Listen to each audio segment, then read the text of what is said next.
Hello everybody, it is Friday the 23rd of February. I'm still here, I'm still trying, still bouncing myself off that wall that is Christianity.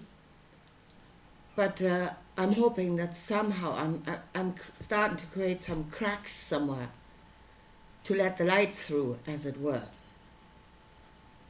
Because they are in darkness. They are not asking the questions. They're not seeing a herd of elephants all over that teaching, standing in the room and nobody's asking the question.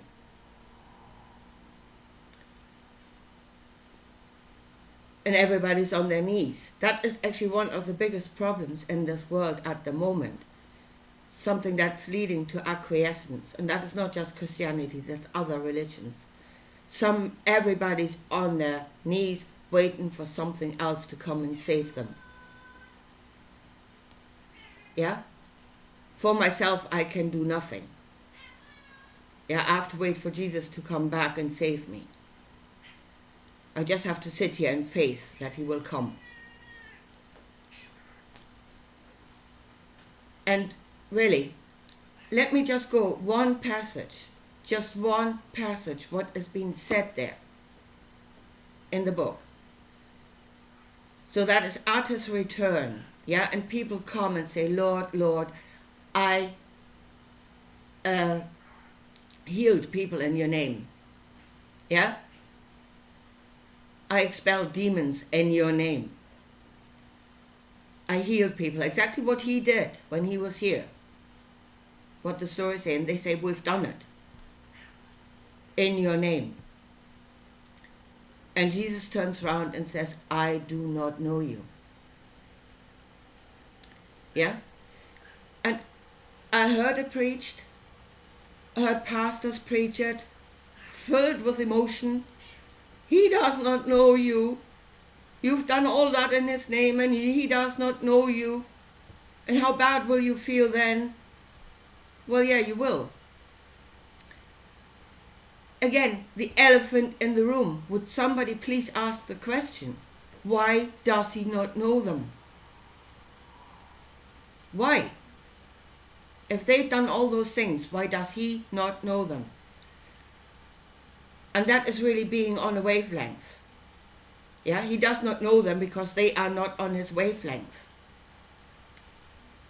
Then what wavelength is he on? Should you please ask that question? What wavelength is he on? What was his intention? If he does not know them. See, it wasn't the intention to heal people. That was a means to an end. His intention was for this kingdom to come in and rule over us. He did everything to glorify. Folks, this book is like every other book that, let's say, a Klaus Schwab would write or Hitler did write in Mein Kampf. They're telling you what they're going to do. And you do not want to see it. People do not want to see it.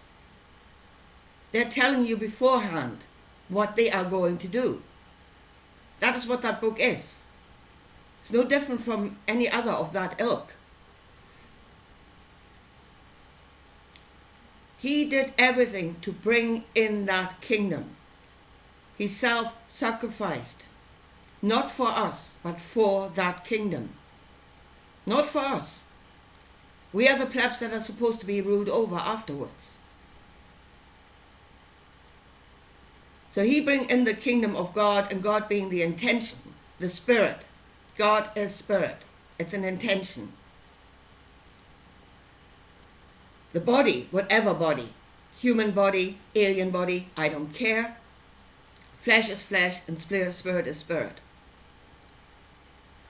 The flesh is that which is possessed by the spirit of God, of that God. And that spirit is the intention, the desire, to subdue nature and rule over it. And folks, that includes us. We are nature. we are going to be subdued and ruled over by, as Jesus said, the kingdom of my Father is not of this world, by an alien kingdom. That is what that book says. So would you please get off your knees and wait for him to come and save you? He's the one that's leading you into captivity.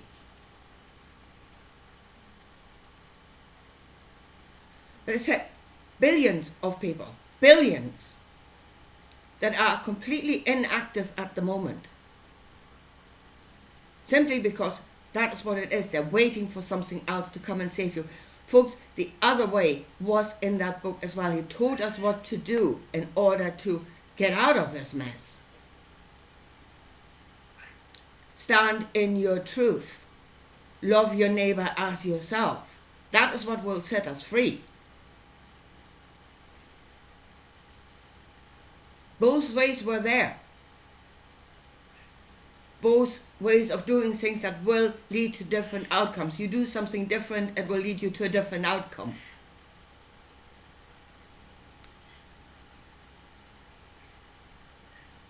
But it's just this idiotic idea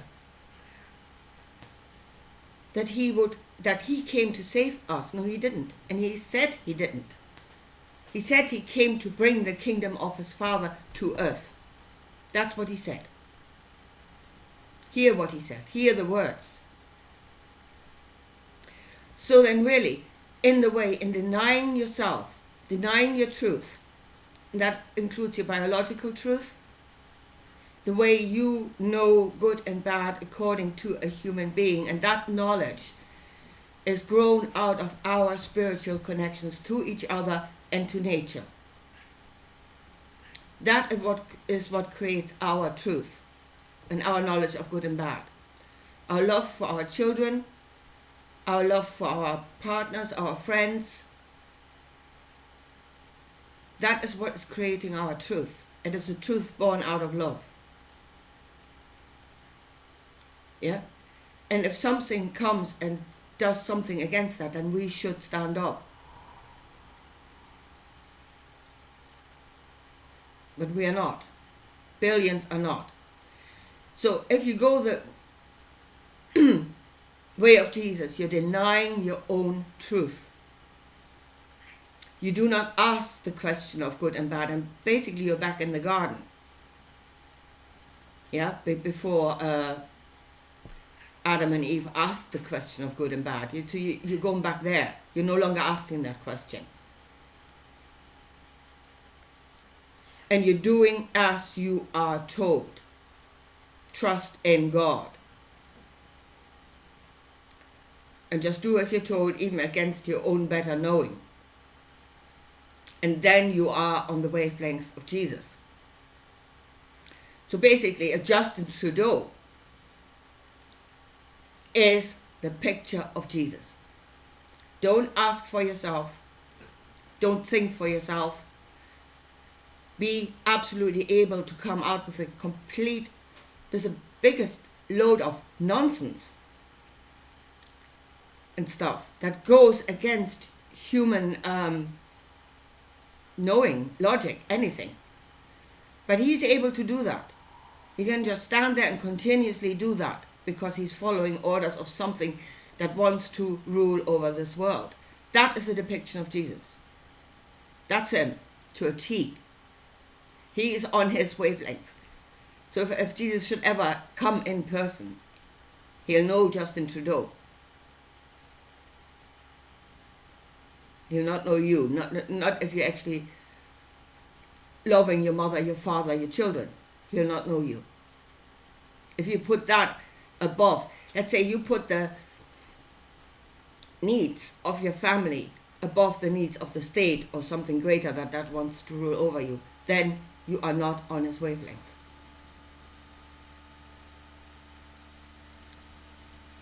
And he will not know you. I just wish people would get this the right way round. And the book tells you. As I said, just this one passage. if they drive out healed people in his name and he does not know them, then what bloody wavelength is he on? What was his intention if that was not it? Is somebody please asking the question? Because that is an elephant in the room, that passage. Why does he not know them?